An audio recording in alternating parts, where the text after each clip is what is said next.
और बांग्लादेश हिंसा के बीच एक बड़ी खबर सामने आ रही है बांग्लादेश से ही, जहां बांग्लादेश की पुलिस ने एक बड़ा दावा किया है और कहा है कि उस्मान हादी के जो हत्यारे हैं वो भारत में घुस आए हैं, भारत में भागकर वो आए हैं।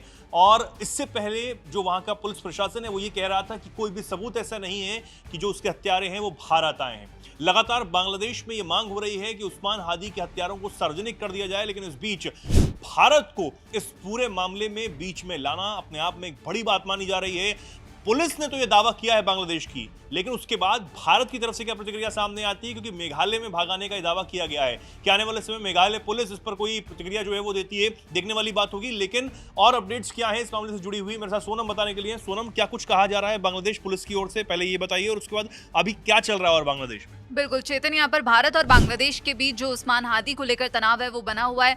वहीं बांग्लादेश में हिंदुओं पर जो हमले हो रहे हैं उसको लेकर भी जो माहौल है वो तनाव की स्थिति में बना हुआ है। लेकिन यहाँ पर अब Bangladeshi media the daily star के मुताबिक डीएमपी मीडिया सेंटर में दरअसल एक प्रेस ब्रीफिंग हुई। उसके दौरान एडिशनल कमिश्नर है SN नजरुल इस्लाम, उन्होंने बड़ा बयान दिया, बड़ा दावा किया। उन्होंने कहा कि जो हादी के हत्यारे हैं वो मेघालय बॉर्डर के रास्ते भारत भागे हैं और हादी की हत्या में शामिल जो संदिग्ध हैं फैजल करीम मसूद और आलमगीर शेख, वो स्थानीय सहयोगियों की मदद से मेमनसिंह में हलुआघाट सीमा के रास्ते भारत में दाखिल हुए थे। और यहाँ पर दरअसल उन्होंने ये दावा किया है कि हमारी जानकारी के अनुसार संदिग्धों ने हलुआघाट बॉर्डर के रास्ते भारत में एंट्री की और बॉर्डर पार करने के बाद उन्होंने शुरू में पूर्ति नाम के एक व्यक्ति ने उन्हें रिसीव किया और फिर बाद में जो है एक सामी नाम का व्यक्ति, एक टैक्सी ड्राइवर, उसने मेघालय के तुरा शहर उन्हें पहुंचाया। और यहाँ पर ये कहा गया कि जिन दो लोगों पर संदिग्धों को मेघालय में घुसने में मदद करने का यहाँ आरोप है, उन्हें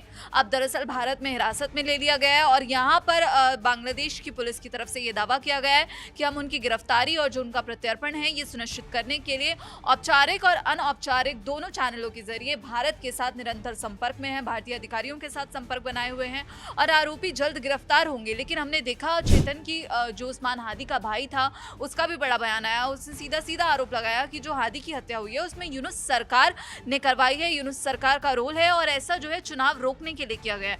वहीं बांग्लादेश में जो मौजूदा हालात हैं वो भी सही नहीं बने हुए हैं। सड़कों पर भारत विरोधी नारे लगाए जा रहे हैं, सड़कों पर यूनुस सरकार को सीधे चेतावनी दी गई है। इनकलाब मंच के सांसद हैं अब्दुल्ला अल जाबेर, उन्होंने शाहबाग में सभा को संबोधित करते हुए सरकार पर दरअसल कार्रवाई न करने का आरोप लगाया है और कहा है कि जो आंदोलन है वो और तेज होगा। और यहाँ पर उनकी तरफ से ये चेतावनी दी गई है कि अगर उस्मान हादी के हत्यारों को सजा नहीं मिलती है तो यह आंदोलन हम तेज करेंगे। और सीधा सीधा जो डेली स्टार की रिपोर्ट है उनके अनुसार ये कहा गया है कि आज हम शाहबाग में हैं, कल हम जमुना यानी कि मुख्य सलाहकार का जो आवास है संसद या छावनी पर भी कब्जा कर सकते हैं। तो सीधे तौर पर यूनुस को एक बड़ी चेतावनी दी गई है कि जो जमुना है कल हम जमुना पर भी कब्जा कर सकते हैं, यानी कि मुख्य सलाहकार का जो आवास है यूनुस सरकार का।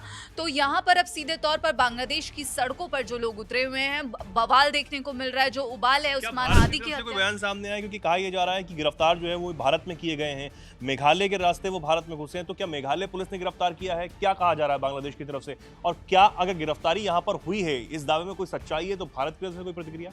बिल्कुल, तो यहाँ पर दरअसल मेघालय के DGP हैं, उन्होंने इसे खारिज करा है जो बांग्लादेश की तरफ से दावा किया गया है।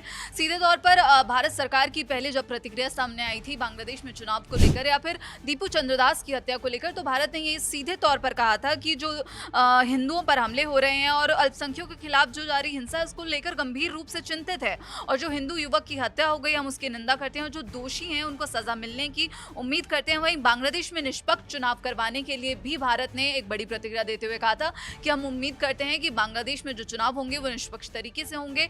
लेकिन हालांकि अब जो ये दावा बांग्लादेश की पुलिस की तरफ से किया गया उस्मान हादी के हत्यारों को लेकर ये कहा गया है कि भारत भागे हैं, भारत में एंट्री ली है।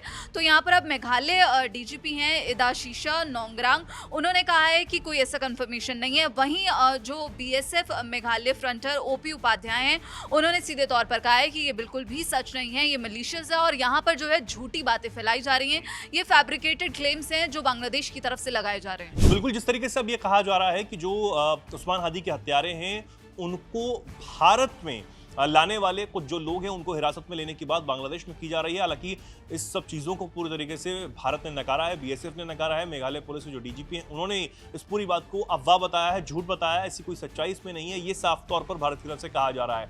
लेकिन शायद इस पूरे मामले को दबाने की कोशिश कहीं ना कहीं बांग्लादेश में की जा रही है। जिस तरीके का अल्टीमेटम उस्मान हादी के समर्थक वहां की सरकार को दे रहे हैं, शायद भारत का नाम बीच में लाकर इस मामले को लंबा खींचने और इसको दबाने की भरपूर कोशिश वहां की सरकार की है, मोहम्मद यूनूस सरकार की है। क्योंकि वहां की सरकार को यह पता है कि उनकी पुलिस पूरी तरीके से नाकाम है। उस्मान हादी की मौत के बाद, उसकी हत्या के बाद जिस तरह की हिंसा बांग्लादेश में भड़की, उसको रोक पाने में भी, उस पर काबू पा पाने में भी वहां की जो सरकार है, वहां का जो प्रशासन है, पूरी तरीके से नाकाम दिखाई दिया था। और अगर भारत को हम बीच में लाते हैं तो ये पूरा मामला जो है वो भारत की तरफ चला जाएगा। भारत के ऊपर जो है वो कई सवाल खड़े हो जाएंगे और प्रत्यर्पण की जो मांग है इसको करने की बात बांग्लादेश में की जा रही है। उसके बाद पूरी तरीके से भारत पर भारत के पाले में एक गेंद जो है फेंकने की कोशिश की जा रही है। हालांकि भारत की तरफ से और क्या कोई कड़ी प्रतिक्रिया आती है, ये देखने वाली बात होगी।